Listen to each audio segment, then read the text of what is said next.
If Batman is the hero that the Gotham City needed, maybe then the Joker was the villain the city actually deserved. In case you haven't seen the movie, don't watch this video, because there will be lots of spoilers in it. Hi, this is Tim. You're watching Awesome Movies, and since you've been warned, let's talk about the Joker. Just as I finished watching the movie, I tried to figure out what was so special about it. I mean, obviously, it was made brilliantly. The story is great and all original, the actors are magnificent, take Joaquin Phoenix for example. The director's job of Todd Phillips is precise, the setting is dark and hypnotic, everything is truly amazing, and perfectly fits with the DC Gotham atmosphere. But what was so special about Joaquin Phoenix's Joker in particular? And at some point, it hit me. This is the first Joker character ever in the DC history that we truly feel sorry for. He's real, he's deep, and he reminds me more of a man that we can find on the street than a comic book character. A man that we would carefully step aside from, who you would never allow your kids to communicate with.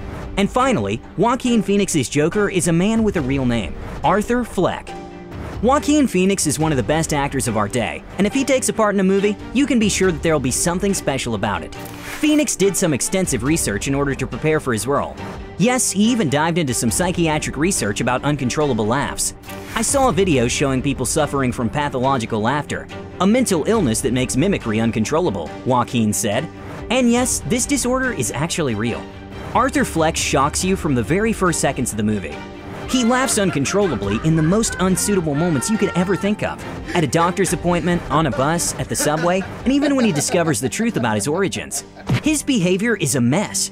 Arthur knows that better than anyone, but it's not entirely his fault. And at some point, you realize that you kind of feel ashamed of what's going on the screen. You don't want Arthur Fleck to do stand-up in front of an audience. You don't want him to follow his beautiful neighbor lady, and you don't want him to meet and talk to little Bruce Wayne.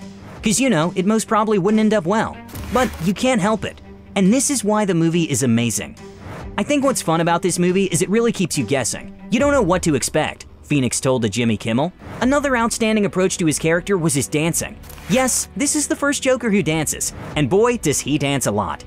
And because all the choreography scenes do take a lot of time in the movie, you can tell that it was an important element of Arthur's transformation. Joaquin Phoenix even took dancing lessons from the choreographer Michael Arnold. I think what influenced me the most was Ray Bolger, Phoenix told the Associated Press. There was a particular song called The Old Soft Shoe that he performed, and I saw a video of it, and there's this odd arrogance almost to his movements, and really, I completely just stole it from him. If you compare Arthur Fleck's two dances from the movie, the very first one in a bathroom and the last one on the stairs, you can tell these are two different levels of one personality. And the guy who was dancing on those stairs wasn't Arthur Fleck anymore. It was the Joker. At the very end of the movie, I had this strong and kind of horrifying feeling. What if the Joker isn't Arthur Fleck's fault? What if it's everybody's fault?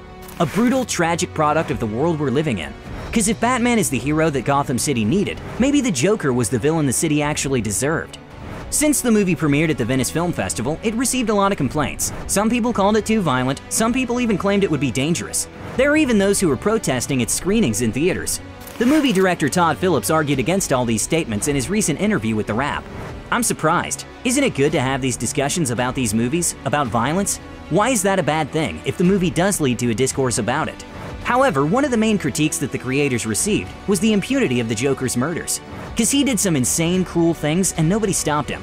Though Todd Phillips rejected this, saying he didn't want to glorify criminal behavior. And hey, the Joker does lots of insane things in every comic he appears in.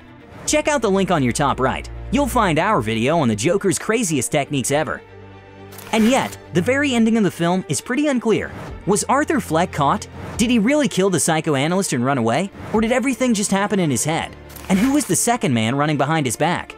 But the main question that kind of stuck in my head was this. Why did people find this character of the Joker so attractive?